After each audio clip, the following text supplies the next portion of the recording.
Right now, America is witnessing a coup led by the Nazi Monarchist Party of America, or more commonly referred as with the MAGA slash Trumpist faction of the Republican Party, the Freedom Caucus, the Heritage Foundation think tank, and the richest man in the world, Elon Musk, joined together to establish a new government under the principles of right accelerationism, uh, you know, elected monarchy, fascism, to be more specific, a variety of neo-Nazism, as the as well as other things like technocracy and a theocracy, specifically on Christian nationalism. I already talked about this before in my previous video about the philosophy behind it. And for me, I gotta repost all the links in the description again, just in case if people haven't watched it.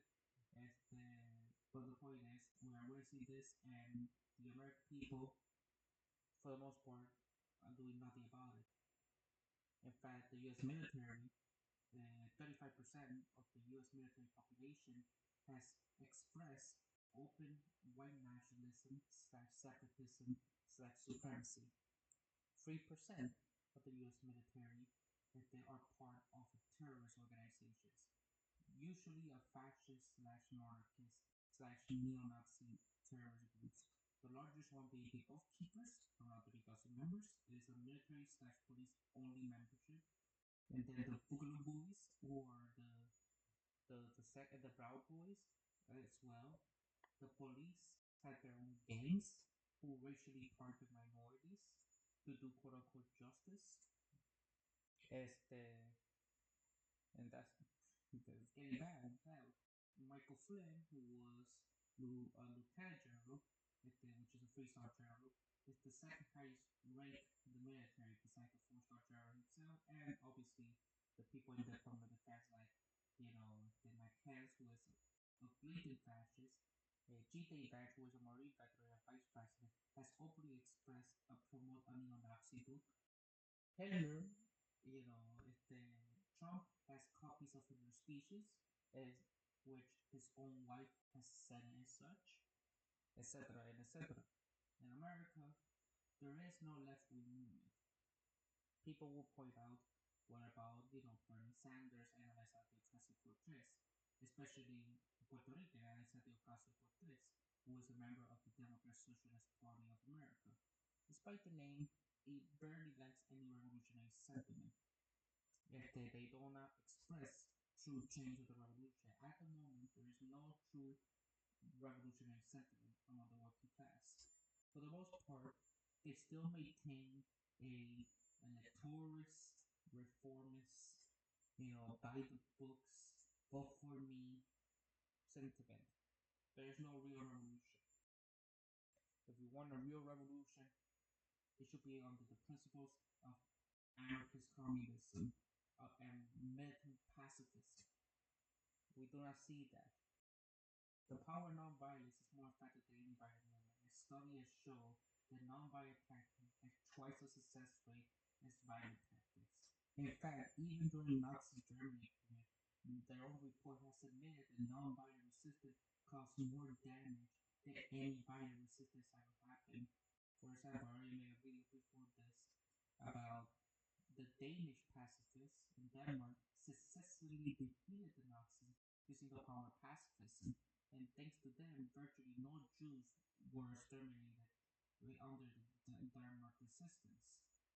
And we see other multiple examples of resistance in the Netherlands, some parts in Germany, Norway, Denmark, etc. Like people often overlook this. The same thing with Palestine. It is usually a non-violent resistance. In fact, the closest Palestine has ever got to achieve independence was under the first Intifada, which was a non-violent anarchist approach. It wasn't until the revolutionary PLO communists resisted joined forces with the labor Zionists that betrayed the revolution in order for their own respective causes, sacrificing the only chance of true liberty. The same same thing happened in multiple places. And we have to understand this is a coup. This is no longer just a temporary crisis. This is not just a constitutional crisis. This is a coup at the end of the day. A theocratic Nazi monarchist coup. We already see in real time. This is not only in America. We have fascist people in power in other parts of the world. Japan, South Korea until recently. Russia, China under Xi Jinping. And the second and third largest parties, are on are fascist party, or the largest parties in parliament are fascist parties. We see that in Spain, Bulgaria, Sweden, Portugal, Slovenia, este, Germany recently again, Italy, and many other places. I did a YouTube short about that, multiple examples. Hell, the fifth largest criminal organization in the United States is the Aryan Brotherhood, a neo-Nazi organization. If the same thing goes with the largest criminal organization in the world, not like multiple groups join together in a broad term. Like for example, like the Russian mafia. It's more of a broad term, and the largest one is just a collection of 12 different organizations joined together, right? Many of them have fascist sympathies and join fascist organizations and not themselves. Don't get me wrong, but the largest criminal organization in the world, a single organization, is the Yamaguchi Yakuza, who has historically joined forces with fascism, basically since 1945 onwards. It's talking about joining forces with the self-proclaimed world's richest fascists at the time in Japan. Joining forces with fascist tyrannies who joined the Liberal Democratic Party. You know, and many other people in the fascist control became prime ministers in Japan later on. The same thing happened with Italy on many occasions, with some exceptions in between, like pure center-left democratic social with the rare exceptions. But for the most part, were former fascist party members. And now we see that. And now they want to do that again, but with the new fascist rulers. The largest mercenary group in the world is the Wagner Group. One of the co-founders was a Nazi. He has Nazi tattoos. They have their own esoteric, satanic, slash pagan fascist organization within them, like the Russia Group. We see other examples throughout the world right now. It is a global wave of fascism. And in order to do that, we have to stop at all costs. Under the power non-violence, we even see that they are using hoaxes and conspiracy theory to weaponize. For example, if the Elon Musk and Trump talk about the deep state, even though there is no deep state, the closest we can get are like the CIA, but that's about it. They don't do much anymore. It's not like the 1960s or 70s anymore. A great article written in the New Statesman by Phil Tinline. I will read it from him. On March 25th, 2023, Donald Trump told campaign rally Texas the next presidential election will be the final battle with demonic forces. The deep state destroy America, or we destroy the deep state. And when he won the 2024 election, barely by the way, Elon Musk says UFO minions that get free reign to fire off their chainsaw and chase deep state phantoms through the corridor of power, carry down real life administration as they go. Whether the Department of Government Efficiency, DOGE, can defeat demonic forces seems doubtful. Twice Elon Musk has tweeted that deep state is everywhere. This is a way of taking government to also the major that it does lesser complain about overreach, the overspending over the dominant orthodoxy. And speaking of waste, fraud, abuse, the best example is the U.S. military. Over $700 billion a year, and even the Pentagon submitted that around 60% of the budget, they don't know where it goes. It disappears in a black void. So what are these rules of this idea? What's happening in Washington is history, but not simply operation. The crusade against the deep state trusts not only on Americans, ever increased distrust of government by endorsing images of hidden nefarious state powers. The fear of tyranny is embedded in American origin story. The Declaration of Independence justified revolution by accusing George III of a plot to impose absolute despotism of the colonists. And when British left, the specter lingered at least on the extreme, like John Wilkes Booth shot President Lincoln. Meanwhile, as the federal government expanding In response to public conflict, large number of dissident Americans became despised citizen state oppression, with rather more justification than brute force during the First World War. Dissident found itself then managed by what would become the Federal Bureau of Investigation under the first the 1917 Insurrection Act and then the 1918 Sedition Act, which made criticizing the government illegal, which is the violation of the First Amendment. But it was after the Second World War when now things seemingly take shape in the imagination. During the New Deal in the 1930s, many on the left had cheered the growth of the government. But with the Cold War sport and the economy proved to cripple communists, the state began to cement capitalist force. In 1947, the National Security acquired both the CIA, America's first peacetime foreign espionage organization, and the National Security Agency, a small secretary group entrenched deep inside the executive branch. In 1956, Stalin got power of it. The leftist sociologist C. Wright Mills scorned the dominant notion that American politics was a kinetic balance of interests. Rather, he argued for formation. The military politicians were working to boost their concrete power and not see rule, something that like our democracy.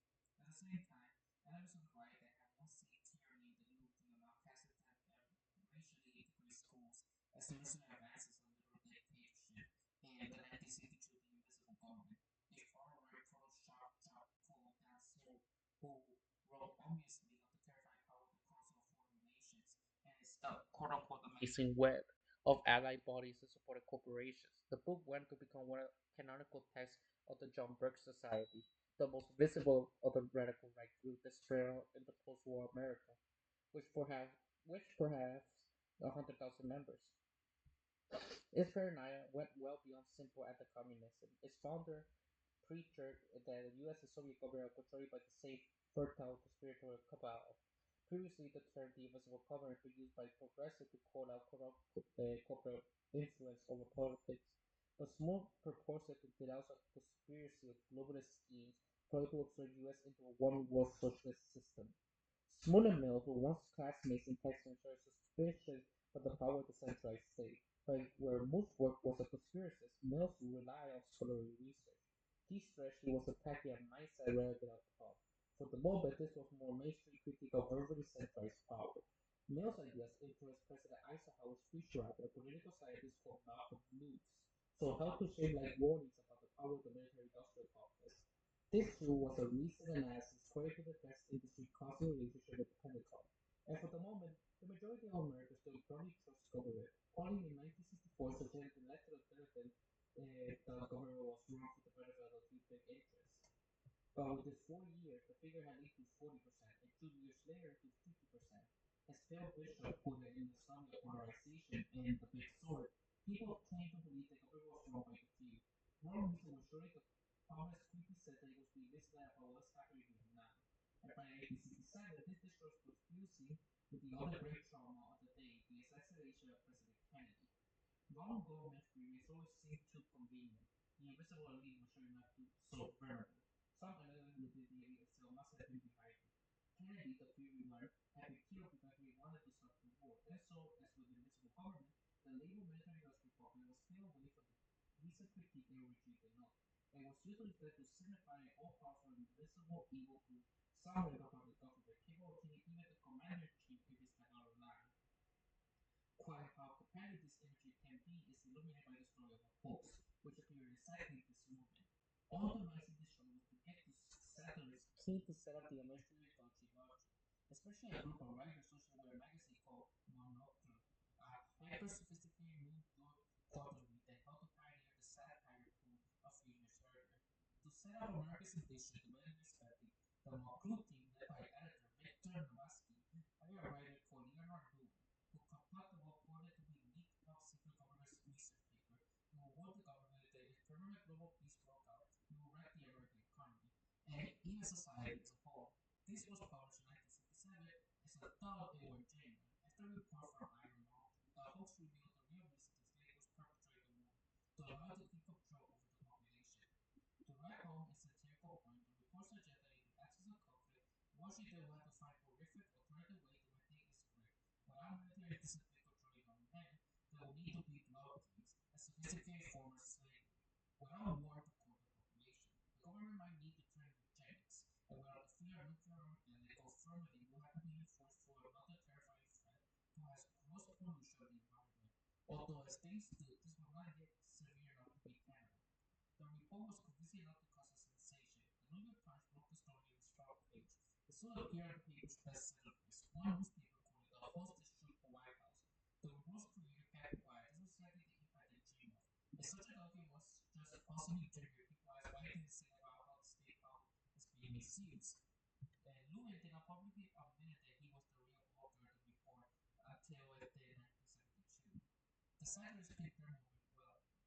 With the reforms of Lyndon Johnson's Free Society program, 1967 marked the last hurrah of the confident, optimistic era of big hyper-spending government, turbocharged by the long post-war boom. But that spun into a halt. Alongside defeat in Vietnam, the stagflation of the 1970s, China the post-war dreams and efficient government candidates who run the economy and society to everyone's benefit. Yet somehow, even after fortunate the real estate source of the notion of the sinister power elite, the Watergate scandal broke President Nixon, which, by the way, people often forget Nixon has committed treason and sedition against the government and got away with it. Crazy. But as opposed to the large nefarious forces who were at work, congressional inquiry exposed the illegal schemes of secret states. The FBI's attempt to destabilize the radical left, the CIA's horrifying effort to master brainwashing. These revelations humiliated the agencies involved, yet confirmed their sinister power. No wonder that in 1980, the proportion of Americans who told pollsters that their government was wrong for the betterment of few interests hit 70%. Or that so many Americans voted the same year for a president who declared the government is the problem. In 1991, when the Cold War breathed its last, Oliver Stone's movie JFK triumphantly resurrected the specter of the military-industrial complex. As the shadow cabal plotted to murder the president in a smoky background, in the movie's central scene, a mysterious renegade insider known only as Mr. X revealed that the assassination was organized to ensure the war in Vietnam continued, because the authority of the state over its people resides in its rural powers. And the source for this warfare revelation? Report from Iron Mountain, the satirical post of 24 years before. The real-life figure of whom Mr. X was based, an ex-Pentagon official turned conspiracy theorist, was convinced the report was real. At the same time, the report's reference to Shelley Cavall was spreading through the far right, with satirical exaggeration mistaken as reality.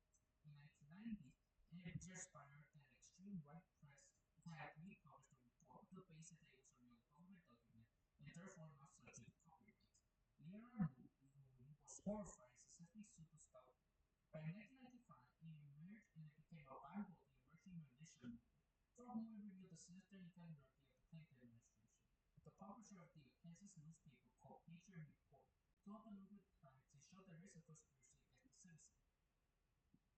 And Victor Navasky revealed the full story of the whole creation, both in the magazine he edited, The Nation, and in the introduction to a new legitimate edition of the report. Many simply refused to believe it. The report was even cited repeatedly as evidence that the move to promote environmentalism was a conspiracy to tyrannize Americans. The argument ran like this. In 1967, reports from Iron Mountain suggested there is a generation and a half. It might be possible to replace fight the nuclear war with cross pollution. And now in 1990, the Cold War nuclear standoff was over, and the all behold, the global elite was promoting environmentalism. Could this really be a coincidence?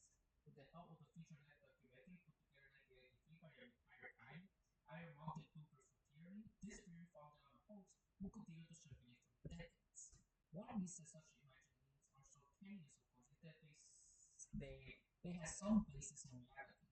Ever since Reagan's government is the problem, reform of the 1980s, economic powers been poured over for no reason for ordinary Americans into the hands of huge monopolistic corporations. In the wake of the 2008 crash, with foreclosure and state bailouts for the banks responsible, this has become a serious political issue. At the same time, the U.S. national security state was expanding its reach, even as more mundane natural infrastructure was allowed to rot. In 2016, a coup appeared to attempt to do what Mills had once done in the power elite, in charge this new concentration of power. The deep state was written by Mike Rockford, who served as a staffer at Capitol Hill for 28 years. Later, he is a senior analyst of the House's Senate Budget Committee. He had grown increasingly horrified by the fantasy map of the Iraq War and the sausage making of the post-crash trouble asset relief program. He had been an Eisenhower-style Republican, but resigned by the party in despair. Longfriend reportedly stole the phrase "deep state" from British spy novelist John Le Carre, who used it in 2013 in "A Delicate Truth" to describe the way the privatization elements of the British security state had taken them beyond the reach of democratic scrutiny.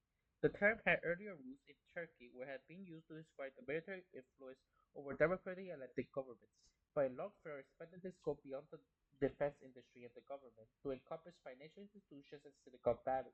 This hidden hybrid entity was ruling the country, tailored to put only intermediate control by the invisible state whose leaders would normally choose. Like Mills, Wilkford insisted his analysis was not an expose of a secret conspiracy cabal, but as a mean, deep state teams all too well with that abiding image of an all-powerful, invisible evil group somewhere in the heart of government, just like invisible government, power elite, and military-industrial complex. It began as a recent attempt to challenge the concentration of power, but soon to co-opt to feed the perennial fear. Trump seized on the idea of the deep state to attack those involved in the investigation of his conduct or his connections with Russia, while his associates refocused the idea to target the civil service body and just many federal agencies. And now we are with the drive to destroy deep state threatening to break parts of America's actual state. Yet, even with the deep state professed nemesis finally in power, it seems unlikely that America will ever believe this fantasy be driven out. After all, fear of the deep state is as old as modern American government itself. It's hard to see any way out of this vicious cycle that has shaped American politics for decades now. State failure provoking popular rage, and the elections of leaders sworn to weaken the government stood firm. The horrible irony is that it really significantly sources of ordinary Americans' feeling of disempowerment, from stagnant pay to healthcare corporation largely untouched. Perhaps there might finally come to a point when damage to real government service and job has hit the same America so hard that enough of debt begin to consider that maybe government wasn't the greatest problem after all. If that happens, the warning wave that course through U.S. politics after Senate crash might be redirected, and America might come to conclude that the state has its uses, not at least as a guardian against chainsaw wielding billionaires. If the same thing goes with another great article by Gio Lepore, who is a professor of history and law at Harvard, wrote The Failed Idea That Drove Elon Musk. Prominent President Trump has reportedly told cabinet members that Elon Musk may soon leave the administration. If and when he goes, what will he leave behind? Musk has long presented the role of a futurist. He announced that maybe gadgets, rockets, and the robots at the Department of Efficiency, rocketeers carry backpacks carrying laptops, streamlined replacing for electronic with large language models. Few figures in public life are more shackled in the past. On the day of Donald Trump's inauguration, Musk told the roaring, jubilant crowd the urgent work of 400 robots in civilization. He promised to take Doge to Mars and pledged to give America a reason to look forward to the future. In 1932, when civilization stood on another fork in the road, the United States chose liberal democracy, and Franklin Roosevelt promised a new deal for the American people. In the first 100 days, Mr. Roosevelt signed 1996 consecutive orders in Congress, passed more than 75 laws, beginning the work for rebuilding the country by establishing a series of government agencies to regulate the economy, providing jobs, aid the poor, and construct public good.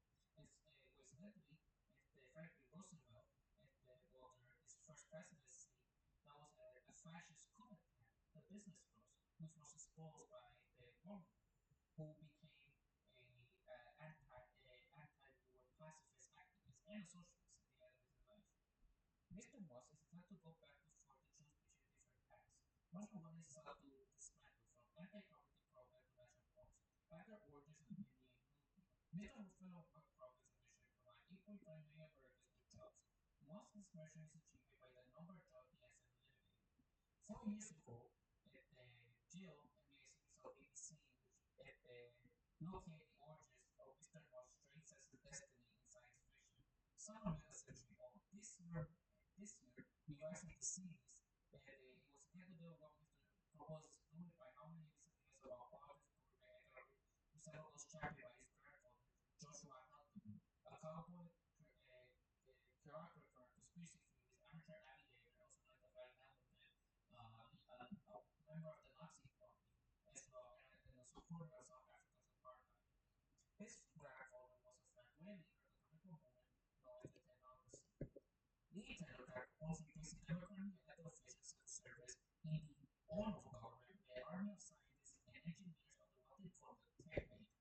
also wanted to add as Canada and Mexico and the Tenocracies Act, one version of the movement had more than a quarter of a million members. Under the cabinet, humans who no longer had names, who had numbers. One technocrat went by 1X18096. Elon Musk has his son's name as XEA12. Mr. Hamilton, who has lost his cash fortune by far during the Depression, became the movement's leader in Canada, and he was number 104501. Democracy first gained worldwide attention in 1982, but soon splintered into rival factions. The Democracy Corporation was founded and led by a former New Yorker named Howard Scott. Across the continent, rival groups of Democrats issued flurry of tracts, periodicals, and pamphlets made for instance how life in a democracy would be utterly different from life in a democracy. Public verdict could be largely dispensed with. They argued that every democracy had failed. One Democratic corporate pamphlets laid out movement does not subscribe to the major democratic ideal, namely the all man create free and equal. In a model where only scientists and engineers had the intelligence and education to understand the industrial operations that lie at the heart of the economy. Meters cars are mechanical as will eliminate most government services. Even our postal system, our highways, our postcards could be made much more efficient. Overlapping agencies could be stronger, and 90% of the courts would be abolished. Decades ago, in the desperate darkest moment of the Depression, democracy seemed briefly poised to prevail against democracy. For long time, it was possible for thoughtful people to believe America would consciously choose to become a democracy. Writers like William E. Acton, the author of defended the historical style of the movement, Democracy and American Dream. In the 4 months from 1932 to 1933, the New York Times published more than 100 stories about the movement, and then the bubble appeared to burst. By summer, Democracy magazine, the Democracy Review had gone on effect. There are a few reasons for democracy's explosion. The tenets could not be very scrutiny. That too because democracy generally do not believe in parties, elections, or politics of any kind. Democracy has no theory for the assumption of power. As Mr. Scott quoted, they have little means by which they achieve their ends. But the chief reason for democracy failure was democracy's success. Mr. Roosevelt was inaugurated on March 4th and immediately began politically to replace what calmed the nation with a series of fireside chats by many, even White in the New Yorker who write democracy at defeat. Democracy at its day this year, and it was characterized of America in the given world the drop and the drop military move. Nevertheless, democracy endured. Its political grew alarming. Democrats wore identical gray suits and drove identical gray cars and parade their vote for concern, observing nothing so much as Italian fashions. Mr. Grandfather was democracy's stalwart. In 1940, when Canada banned democracy corporation on a few days, Michael O'Brien organized the government for the war effort. Mr. Hamilton then took out an ad in a newspaper proclaiming democracy as a national patriotic movement. Weeks later, he tried to enter the United States for a democracy speaking group. He was denied entry at the border possibly because of the new passport regulation that barred travelers to the United States to an alien whose entry could be contrary to public safety, something of an argument during the current administration's border policy. In Vancouver, British Columbia, he was arrested, convicted, sentenced to 5 or 2 months in jail. He later joined the Anti-Semitic Society Social Credit Party, becoming its national chairman.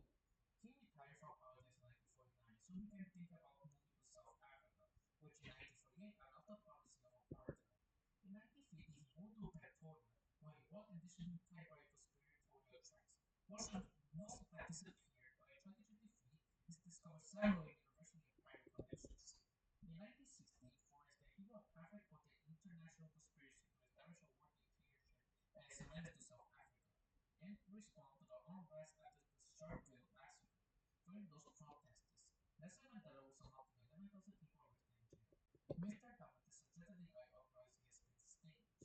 He furthermore believed that the West has been subject of an intense mass mind conditioning experiment, which ideas he considered repugnant, like the equality of races and the immorality at the apartheid were being spread by newspapers, magazines, radio, television, especially university professors. Convinced that the government was riddled with waste, he also proposed a finance committee to combat inefficiency, writing in all caps, "A watchdog financial agency is needed."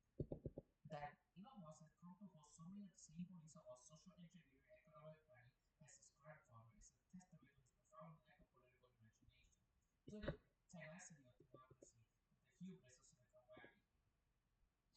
Moss left South Africa for Canada in 1989, where he stayed with family in a Sackville Lodge. His grandfathers were married Blue Lodge. Not long afterward, his uncle Scott Edelman, who had left Petrolia to pursue graduate studies in British Columbia, wrote an article which he described Joshua Edelman as holding a national intellectual stature as a political economist. In 1995, after studying at the University of Pennsylvania, Moss left a PhD program at Stanford to become a tech entrepreneur. He started a company called X.com in 1999. What we're going to do is transform the traditional banking industry, he said. Technocrat also planned to abolish banks. We don't need banks, bandits or bastards. Joshua Edelman was sure. Moss made a fortune when eBay acquired PayPal, which had merged with X.com. By 2017, he bought back the URL, and that was handed when he purchased Twitter and renamed it X, hoping to kill what he called the work mind virus. Echoes his grandfather's last Michael vision. Much that Mr. Musk has attempted to do with Dodge can be found in the Technocracy Manual in the 1930s. Musk's possible departure from Washington would not diminish the influence of Marxism in the United States. His superannuated futurist and cynical vanished with a green ideology. In 2023, the venture capitalist Mark Anderson, who helped stash Doge, wrote the Techno-Optimist Manifesto, which strategically emerges as a technological Superman and consists of a list of statements. Este, Mr. Anderson cite among his inspirations Filipino Tomaso Maglianetti, who in 1909 wrote the Futures Manifesto, which glorified violence and masculine fraternity and opposed liberalism and democracy. 10 years after Mr. Maglianetti wrote the Futures Manifesto, Flex released Into the Stars, where he co-wrote the founding documents of the movement led by Mussolini, the Fascist Manifesto. Musk is at the beginning of the future. It's the yellow story that started more than a century ago. The conflict between capital and labor, and between autocracy and democracy. The Gilded Age of robber barons and wage labor strike gave rise to Bolshevik Revolution, communism, the First Red Scare, the World War I, and fascism. That battle suffered the democracy movement far more lasting. It also produced the New Deal and modern American liberalism. Democracy lost because democracy is incompatible with freedom. That is still true, but like his forefather, Musk does have a theory for such a problem. That theory is to seize power with the dead robotic hand of the past. They erase for the night but rest free all that. And let's remember, after FDR passed away, originally his vice president, Henry Warren, was going to be the president, but they knew that he was too radical for the level of the Republic because he was a socialist. So they convinced FDR before his passing to switch Henry Wallace to Henry Truman, who became the poorest president in American history, and bombed, used to bomb Hiroshima and Nagasaki, and he bombed Puerto Rico in 1950 and helped establish the CIA, the original deep state, one of the most tyrannical, evil presidents in American history. So there's that. Who also supported fascists on the occasion, who contemplated to join the KKK as well. So there's that. And also, going back to Elon Musk, he's want to build a sci-fi future, only for the rich and powerful. Again, from Jill LePearl, that he did another great article. For example, in this article, last week on October, Bill Gates celebrated his 66th birthday at home at the coast of Turkey. Free classmates rented yacht to the beach resort by private helicopters. Guests, according to local reports, include Jeff Bezos, who after the party flew back to his own yacht, not to be confused with the super yacht he's building at the cost of more than $500 million. The world's richest person, Elon Musk, did not attend, and was most likely in Texas, where his company SpaceX was preparing for a rocket launch. Mark Zuckerberg wasn't there either, but the day after Mr. Gates' party, he announced his plan for the metaverse, a virtual reality where wearing headsets near the closest of the actual world. You can spend your days as an actor doing things like going to parties, ordering more engineered islands, or calling a duck for flying a rocket as you are absurdly rich. The metaverse is at once an illustrator of and a distraction from the broader and more troubling turn in the history of capitalism. The worlds of techno billionaires unfortunately look tired of capitalism. Musk would actually show his rivals, Mr. Zuckerberg's metaverse, from mission to Mars and to the moon to the metaverse, is all nonsense.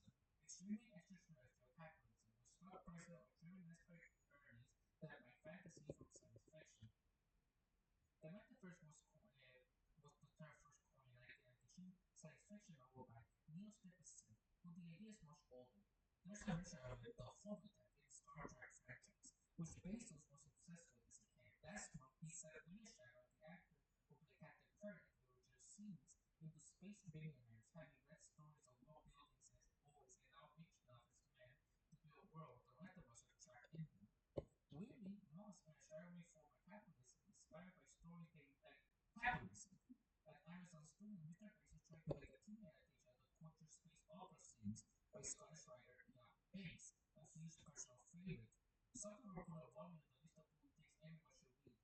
And Moss once tweeted, if you know I am a utopian anarchist, the best kind described by Ian Banks. Even though Ian Banks was an anarchist and the culture book series, is the fourth most technologically advanced civilization in all of history of science fiction, without any supernatural help to achieve that. Is under the first is the government is an anarchist communist society. So there's that. So they completely missed the mark. You know, so people he was astonished. Ian Banks was astounded that anyone could read his books as promoting free market libertarianism acting, which is a bit not how you crack poverty and the excess of money in the cultural goals that these people miss. Conveniently, it's possible that these mad sci-fi families so much tech through PR bladder, but there are very smart people that you get to said they're actually reading these books. Mr. Gates, a philanthropist, is much involved in all of this. So yeah, there's that. Moss has his origins in the early 1990s when Moss dropped out of the PhD program at Stanford to start his first company, which is X. Yeah, not the Twitter we know now, the other company before that. And in his early origins, own biography, he descended from a technocracy, which his father was, a Nazi, pro-apartheid, racist, and also Moss read as a teenager the Hitchhiker's Guide to the Galaxy, inspired to make the first space rocket to Mars and to the crucial spaceship. So with the article, Hitchhiker's Guide doesn't have a metaverse, but it does have a planet called Megatrea, which divided builds an enormous computer glasses project on life, universe, and everything after millions of years. His answer was 42, and Mark said in the book, comment that if you can't properly phrase the question, the answer is an easy one. But that's not the only lesson Hitchhiker's Guide, which also did star as a book. And Adam wrote it for BBC Radio 4 and started in 1978 that was broadcast all over the world, including Petrolia. So there's that. For back in the days of Asian Guide, the very glorious days of the former United Empire, that was wild, red jail, the whole tax free. The narrator equals the beginning of the episode. Many men, of course, became extremely rich, but this was perfectly natural and not completely shade off because no one was really poor, at least no one worth speaking of. Hitchhiker's Guide, in other words, is an extended and a very terrifying indictment of economic inequality, a science fiction tradition that stretched all the way back to the dystopias of H.G. Wells, the socialist. Early science fiction emerged during the era of imperialism. Stories about travel to other worlds, journey stories about British Empire. As Cecil wrote himself said, I would banish the planet if I could. The best early science fiction offered a critique of imperialism. H.G. Wells began a 1898 novel, The War of the Worlds, in which Martians invaded Earth by embarking on British Columbia smashing into Tasmania.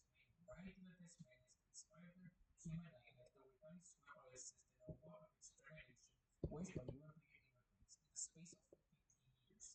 As we such opposed to some mercy to proclaim the Martians warrant of the same spirit. Well wasn't justifying Martian, he was indicting the British.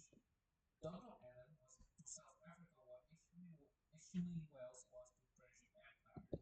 The UN General Assembly then also apartheid's violation of international law in 1973.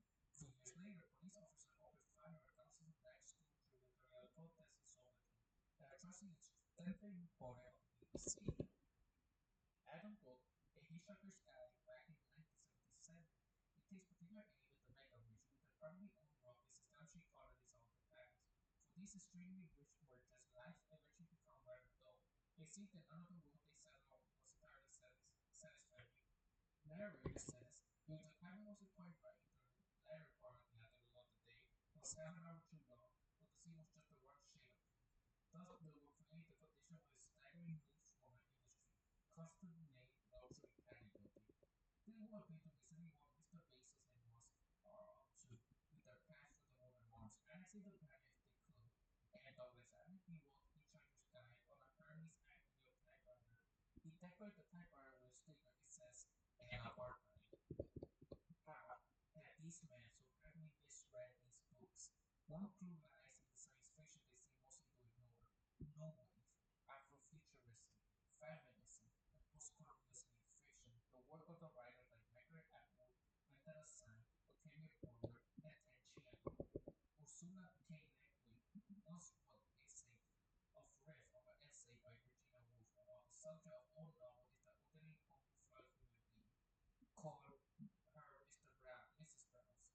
They went down mid-century science fiction consolidated by Isaac Asimov and Robert Heinlein. Two more writers, eventually admired by Moss and Basil, had lost track of Mrs. Brown. This version of science fiction she will seek to be trapped for good inside a great living spaceship farting out with break across the galaxy. Ships these describes as capable of containing heroic captains in blacks and silver uniforms, and capable of letting other vehicle ships into smithereens with their apocalyptic uncaustic ray guns, and bring the loss of colonists from Earth to the unknown worlds. And finally, ships capable of anything, absolutely anything, except one thing: they cannot contain Mrs. Brown. The future envisioned by us in the metaverse will be a virtual world being built by technology that doesn't contain Mrs. Brown either. It is really both history and fiction. Can you imagine her? I think so. Someone maybe ought to take sticker and could read Exit the Multiverse. Like I said, America is fucking in a coup right now. America was always fascist from the beginning. Fascism originated in America. I did a previous video with my sources. If people don't believe a word I say, go to my description in that video. I have so much scholarly literature on the topic that will say otherwise. There's a great article like James Stewartson in the Mind War, the Psychology War of Democracy, in the article Trust in the End of the American Empire. Without trust, an economy and government society will cease to function. The American Empire's father were a currently failed state, listed for a full autocracy, with a crown card, degenerate oligarchs, foreign agents, co-leaders running the federal government. The damage has already been done. The abdication of some power, the abject incompetence and disregard national security, and now the preeminent economic nuclear war we have waged on the entire world can never be undone, ever. We must come to the grips with this reality, thinking in terms of repairing or building something new. It said this very practical reason, not as a pie in the sky liberal hopian, but because the integral currency of all economics, government, and society is trust, and trust in America is gone. Our enemies are gleeful about it. And that even Vladimir Solovey in the Russian state TV propagandist said that there were several fundamental values which humanity as we know it has developed. First and most important was the system of trust. With that Trump did yesterday, he destroyed the trust. Trust in the system, see that things were unshakable. In reality, a momentum should be erected to him. What does this mean for America? It does mean for those of us who had no intention of falling into some broad courts apartheid dark age fantasy and need a constructive approach to getting over this mess. Restoring trust between American people and the government and to our foreign ally in the same project. It means big change had to be made. It means that we have to cannot try cobble together a repair job with the government that is no longer trusted by anyone.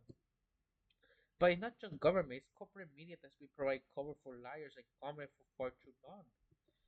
For example, in 1987, Donald Trump gets a letter from Moscow inviting him to do business with the Soviet Union. Then, July of the same year, Lansing West Square. And then in September, Trump switched to Republican by a full page of demanding money from an ally and lied to Larry King, who goes along with Trump's obvious propaganda and never mentioned his very public trip to the Soviet Union. As his role, we need to stop being shocked by Trump's behavior. It's never changed and never will, and neither will the corporate media. The sad truth is that foreign adversaries, though assets like Donald Trump, Peter Thiel, Mike Flynn, and Elon Musk, erode trust in our institution through psychological warfare to the point that America, as we knew it, committed natural suicide. We cannot hope for the reconstruction of the same entity expect anyone to trust it. Can we? What Democrat is going to be able to walk out into the White House in 2028 and restart trust with the state institution that allowed this catastrophe to unfold in their watch? The executive branch is simultaneously too weak and too strong, but a man in the presidency who adheres to the nose institution is the worst crimes in modern American political history. January 6th goes totally unpunished. except for the foot soldiers. But maligning narcissists in the presidency who has no regard for anything but his own power, you get the unrecoverable disaster we see around us. Neither of these is acceptable. In order to restore trust in citizens, we have to undertake to correct the obvious weaknesses, the weaknesses, the 250 years of history, decades of corruption is created otherwise. What should anyone think we ever had to trust them again? The reason this particular attack has been so effective is opposed to severe efforts across previous decades is the amplifier of social media. The reality distortion field creates a psychological impact of our citizens is the single biggest unrecognized problem is and the single failure of the Biden administration.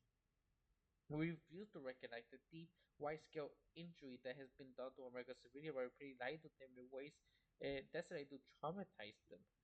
People live in the MAGA Musk QAnon plus alternative reality. These people told the governments are trusting they've been lied to. Unfortunately, this is much is true.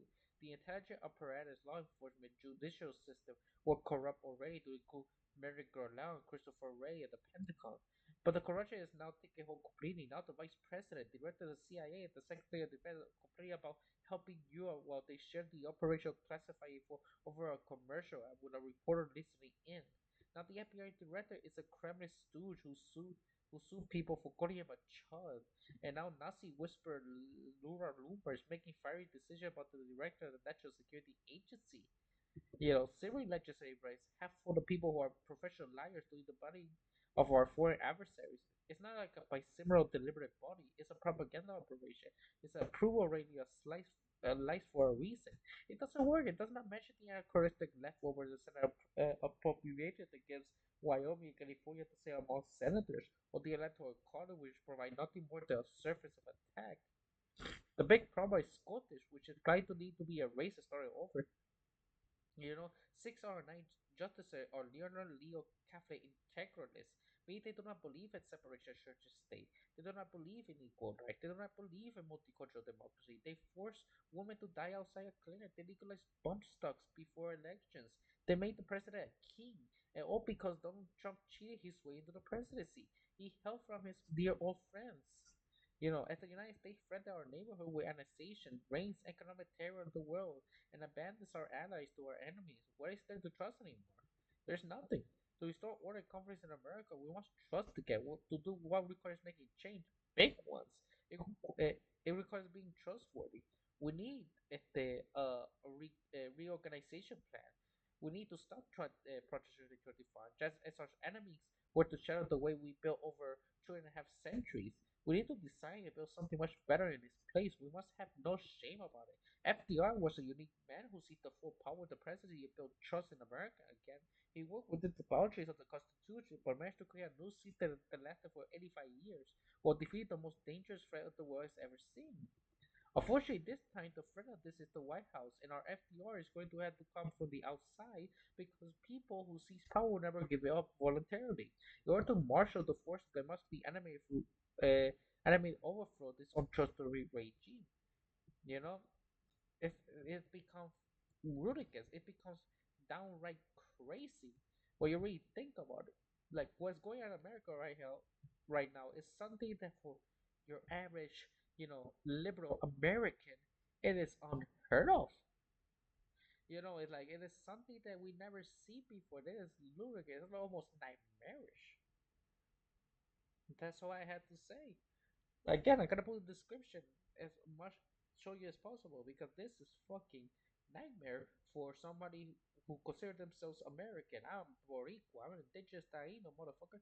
I don't give a fuck about the empire. They should die for all I care the empire, but not the people who had to suffer from it for the incompetence of the rich few people. Fuck. Only 20% of the global population are upper class, and only 25% of the US population are upper class. Those 25%, they're doing all the damage. They're the one who do all the destruction and don't suffer the consequences of their actions. This has to be fucking stopped. I don't care what they say. We need an anarchist, communist, pacifist revolution. That's all we have to do. Hell, I'm even a transhumanist. I want deregulation on AI because I believe that once you achieve consciousness, you're a person, not should be a slave. I already did a post separate about that. But you get my point.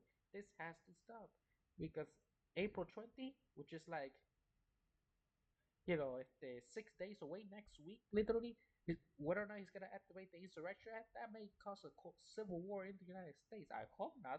I hope I am completely wrong at that specific department, but that's the shit that's going to happen, if you like it or not. Fuck you if you say this is a good thing.